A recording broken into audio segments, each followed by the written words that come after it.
Hola, muy buenas, bienvenidos al canal, yo soy Nitro y hoy vamos a ver un vídeo del canal de Yolo Camotes que se llama El origen del charro mexicano.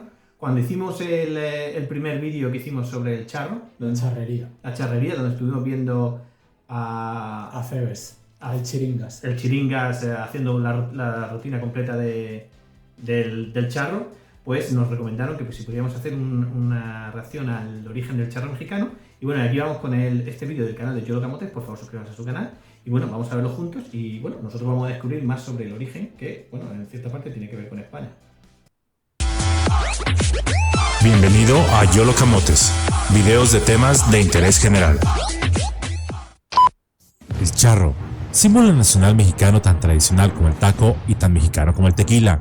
Quien conoce a México conoce muy bien la figura del charro. Lo vemos en figuras como Pedro Infante, Jorge Negrete, en comerciales, anuncios, en todas y cada una de las ciudades y poblados a lo largo y ancho de México.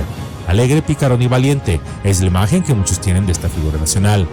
En cuanto al significado etimológico de la palabra charro, este proviene del vasco char, palabra que significa campesino y la que el vasco actual se usa también para denominar a alguien malo dispuesto a actuar mal. Pero además de estos datos, ¿cuánto sabemos su origen y evolución hasta convertirse? Bueno, pues algo totalmente nuevo para mí, al menos. No sabía que venía del vasco. Sí, viene del vasco. De todas formas, o sea, no sabía yo el origen de la palabra vasca, sí que sé que los charros eran los que tenían caballos en Castilla y León, sobre todo en Salamanca. Sí, no, sé que el origen es español, pero lo que no sabía es la etimología, la derivación de... Yo tampoco. Convertirse en ese símbolo mexicano, hoy deseo platicarte un poco de su historia. Es por eso que Yolo Camotes tiene el placer de presentarles el día de hoy el origen del charro mexicano, símbolo máximo de la patria mexicana. Originalmente, con la palabra charro se identificaba al oriundo de Salamanca, Castilla y León, en España. De ahí pasó a México, donde se ha hecho sinónimo de jinete. Por cierto, todavía se usa a los charros en España, son los de Salamanca. Se usa, no se usa tanto, antaño se usaba más. Sí, es el gentilicio. Pero se usa, se llama charro a los de Salamanca. Relacionada con ellos y a la vez derivada de los adornos militares de gala conocidos como charretas, la vestimenta típica de los hombres de Salamanca es el traje de charro. En algunos países de habla hispana llaman equivocadamente charro también al mariachi. En realidad este último es el músico más representativo de México, mientras que el charro es el jinete tradicional. Al charro también se le conoce como el de a caballo, el huaso chileno, el llanero venezolano, el gaucho uruguayo y argentino o el chalán peruano. Los antecedentes del charro mexicano datan de las primeras etapas de la colonia. Durante la conquista, los caballos fueron introducidos al continente americano. En el virreinato, a los indígenas se les estaba prohibido montar o poseer caballos. A quien infringiera esta disposición se le aplicaba la pena de muerte. Pero para la ganadería era necesario emplear vaqueros, por lo general mestizos, por lo que don Antonio de Mendoza, primer virrey de la Nueva España, se vio obligado a otorgar permisos para que los indígenas montaran, pues había que defender la tierra y cuidar el ganado. Con el tiempo, comenzaron a verse cada vez más seguidos los hombres de a caballo, que en ese momento ya eran propietarios de pequeñas granjas y que por sus rasgos mulatos o indígenas eran conocidos como chiracos, el cual es el antecedente más directo del charro actual, mientras que a los empleados de las haciendas se les llamaba simplemente caporales y vaqueros. Los hacendados y rancheros ricos gustaban de usar trajes bordados al estilo de los charros de Salamanca en España, mismos que fueron modificados hasta constituir un atuendo completamente distinto. Durante la Guerra de Independencia, a los chinacos se les nombraba cuerudos y eran conocidos por su habilidad con el manejo de la riata para las realistas en la región del Bajío. Consumada la independencia, la imagen del charro aguerrido y poderoso. Sí, simplemente decir que los ejércitos realistas que lucharon en la independencia de México no eran españoles. De hecho, había muy pocos españoles. Eran en su mayoría gente de la Nueva España. Es decir, que a veces se tiene en la cabeza que en la independencia estaban los españoles contra gente de México. No, en realidad la mayoría de los realistas eran pro-españoles, pro-corona, pero eran de allí. Que habían nacido ahí en México. Poderoso surgió para dominar las fuerzas de la naturaleza y acrisolar la riqueza del recién nacido país. Durante la invasión norteamericana en 1847, los charros no solo usaban como estrella la soga y el machete, pues don Pablo de Verastegui, hacendado de Río Verde, convocó una guerrilla de charros contra el invasor ejército norteamericano. Uno de los grandes promotores de los trajes de charro fue el emperador Maximiliano. Incluso a él se debe la confección final de los pantalones de charro como los conocemos hoy en día. En los viajes del emperador, este se hacía acompañar por gente de a caballo, que lucía con mucho orgullo su indumentaria. Maximiliano prefería la chaquetilla corta sin adornos y el pantalón ajustado con botonadura de plata. El sombrero que complementaba su atavío era de ala planchada galoneado en plata, así como la toquilla del mismo material. Para los patrones se confeccionaban zarapes y jorongos, con pantalones de jerga en blanco y negro. Para los peones, además de chaquetas y calzoneras, también pantalones de cuero, pantalones de jerga en rojo y negro. Las mujeres estaban encargadas de bordar las camisas de padres, hermanos y novios. A los sombreros les fueron agregando bordados distintos que hacían juego con el resto del traje, dibujos de flores, águilas, búhos y serpientes, todo en plata o oro, según los gustos. Hay que decir que una manufactura estupenda, preciosa. Sí, artesanal, todo hecho a mano, que debería llevar muchas horas de trabajo. Y muy bonita. Y las posibilidades del dueño. A mediados del siglo XIX, los de caballo se vieron obligados a enfrentarse en la Guerra de Reforma. Los considerados charros de abolengo se volvieron figuras cercanas a Maximiliano de Habsburgo, dividiéndose en los plateados, que eran rancheros acaudalados pero liberales, y los chinacos, que peleaban por la República. En 1861, durante el gobierno de Benito Juárez, fue creado el primer cuerpo de rurales, jinetes muy experimentados nombrados como auxiliares del ejército, encargados de perseguir asaltantes de caminos y poblados rurales. Sus armas eran la soga, el machete, la carabina de montar, lanza y pistola. Durante el periodo de don Porfirio Díaz, uniformados con trajes de charro de color gris y sombrero, seguían con la encomienda de garantizar la seguridad, pero también se hicieron famosos por sus abusos. Pero fue el marqués de Guadalupe, Carlos Rincón Gallardo, que fue considerado como el padre de la charrería y es el antepasado de muchos charros notables y jugadores de polo. Se dice que la charrería organizada se originó en los estados de Jalisco, México y sobre todo Hidalgo. El primer charro moderno, como lo conocemos hoy, aparece en la llamada Hacienda de Atequiza en el estado de Jalisco, hoy una población que ostenta simplemente el nombre de Atequiza, aunque hay quien disputa este título. Dentro de los distintos elementos del charro tenemos por ejemplo la silla de montar mexicana. No obstante el hecho de que es relativamente pesada comparada con otras, es muy cómoda tanto para el caballo como para el jinete y básicamente se conforma por un fuste o esqueleto de madera, cuerajes. Yo no voy a decir nada más que el jinete esté cómodo, eso es cierto, pero que el caballo esté cómodo no lo sabemos. Nadie le ha preguntado al caballo. Si la silla es pesada, supongo que al caballo tampoco le... Pero bueno. A lo mejor estará más acolchada. Yo no lo sé, yo solo digo que decir que el caballo está más o menos cómodo es complicado porque tú no eres el caballo ni le puedes preguntar, pero bueno, seguro que es cómoda, que estamos bromeando. Y estribos entre otros accesorios. En lo que se refiere a los arreos y avíos de charro o vaquero mexicano, estos fueron imitados por el cowboy estadounidense, luego de que se perdiera más de la mitad de territorio mexicano a manos de los estadounidenses. De hecho, la silla de montar tejana está basada en la mexicana. El caballo del charro, según la tradición, tiene que ser de mediana alzada, muy fuerte, de temperamento noble y veloz.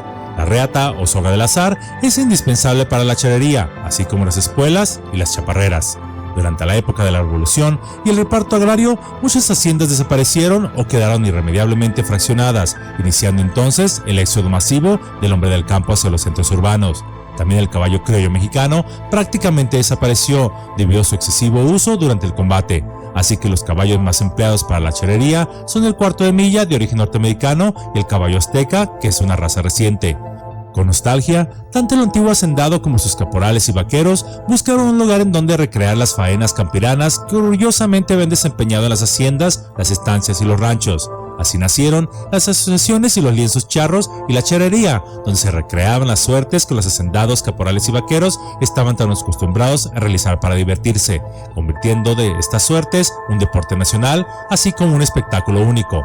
Cabe señalar que no hay que confundir al charro con el campesino mexicano humilde o peón de hacienda. Si bien ambos emplearon sombrero ancho durante mucho tiempo, el charro, al ser terrateniente o empleado de confianza del dueño de la tierra, tenía generalmente un estatus social superior al... Eso ocurre muchas veces, que al final la gente que tenía dinero era la que por así decirlo manejaba o era la imagen del deporte. Desgraciadamente es así. El pobre, si no tienes el dinero para poder participar, pues no puedes. Claramente todos esos trajes, el bordado, el caballo, todo eso cuesta dinero. Todo eso cuesta mucho dinero. Entonces... A día de hoy es más fácil porque la sociedad está un poco más justa, pero en aquellos tiempos, pues básicamente el que tenía dinero era el que podía hacer eso. Y probablemente el que tendría mejores habilidades era el que estaba ahí en el campo todo el día con el ganado y todo eso, que las utilizaba no para hacer una exhibición, sino para trabajar. Sí, para trabajar. Pero bueno, a diario. En fin, estamos diciendo esto, a lo mejor pueden ustedes decir que no es cierto, no lo sé, pero para mí, básicamente, el que tiene el dinero en aquellos tiempos, incluso a día de hoy, es el que más opciones tiene, a no ser que sea un fuera de serie que sea tan bueno con el ganado que te financie, claro. Al de los otros campesinos, con excepciones notables como las del caudillo revolucionario Emiliano Zapata, el charro, a pesar del posible origen etimológico negativo de la palabra, es en muchos casos conservador y con frecuencia reaccionario. Por eso en el sindicalismo mexicano se le llama líder charro aquel que representa los intereses del patrón y no de los agremiados. Los vaqueros arrendadores, pastores y arrieros no eran considerados necesariamente charros, pero aspiraban a serlo, de manera bastante similar al feudalismo medieval. En las haciendas mexicanas, los charros tenían un prestigio caballeresco.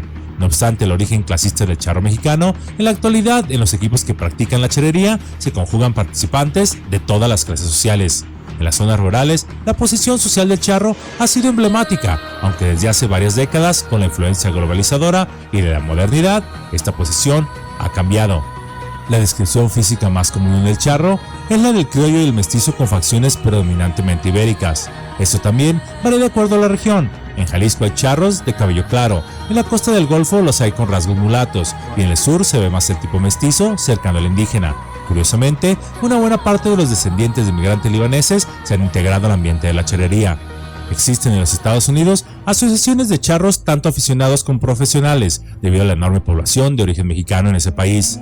Como dato curioso, en el México actual la palabra lana es sinónimo de dinero. Este término proviene de la época de los charros hacendados, cuando el uso de esta fibra era distintivo de las clases adineradas, por el cual tener mucha lana era sinónimo. Por cierto que en España también se puede entender. Sí, pero no es común, pero se entiende. Si tú dices, oye, tengo lana, se entiende también. Sinónimo de tener mucho dinero. Otro caso similar es el del imperativo pícale con las esporas del caballo, como sinónimo de corre o apúrate. Este pícale también ha derivado en ándale, con la misma función. En el cine, el charro ha sido tema tan recurrente como el cowboy estadounidense. Algunos de los charros cinematográficos más famosos han sido Pedro Infante, Luis Aguilar, Tito Guízar o Jorge Negrete, entre otros. El charro cancionero y bailador del cine mexicano no es tan ficticio como sus críticos pretenden, ya que antes de la era de los medios masivos de comunicación, la gente del campo se entretenía haciendo música y bailes. Esto es la fuente del folclore. En México, la cultura de la fiesta y de la convivencia hicieron del charro un personaje alegre, un tanto fanfarrón y un ente completamente social, a diferencia del vaquero estadounidense. En muchas mujeres de Hispanoamérica aún produce suspiros el gaucho, el rejoneador o el charro, tal vez porque en el inconsciente colectivo representa la virilidad. Debido a la rudeza de su práctica, a estos personajes también se les relaciona con el macho. Esto es más bien un prejuicio asociado al típico hombre latino. Pero el lastre del machismo no es exclusivo de los latinoamericanos, ni de los jinetes, ni de la cultura en particular. Aun cuando México se caracteriza por su riqueza y variedad folclórica, la imagen del charro identifica a México debido a que su uso no ha estado limitado a una sola región, ya que representa el mestizaje mismo que se considera la base de la identidad mexicana. Pero qué mejores palabras para describir al charro que las de Cuesta Gallardo, que nos dejó escrito sobre ellos, y que para el agudo observador podría decir que también describe el carácter del mexicano. El charro es noble, valiente y leal. Se juega la vida por quedar bien ante las mujeres hermosas que lo cautivan. Es hospitalario y sentimental. Toca la guitarra con amor. Canta y baila con alegría y gracia. Le atraen los ejercicios fuertes y peligrosos en donde la vida se pone en juego y depende de la destreza, de la fuerza y la serenidad. El charro tiene fama de jugador. Las carreras de caballo y las peleas de gallos son sus juegos predilectos en los cuales apuesta hasta la camisa. Se hechiza con las mujeres bonitas de quienes es travieso, con los caballos buenos y los revólveres finos. Por tradición, es el símbolo genuino nacional. En la historia ha surgido su bizarra estampa. El charro ha sido, es y será la representación simbólica de mi adorada patria mexicana.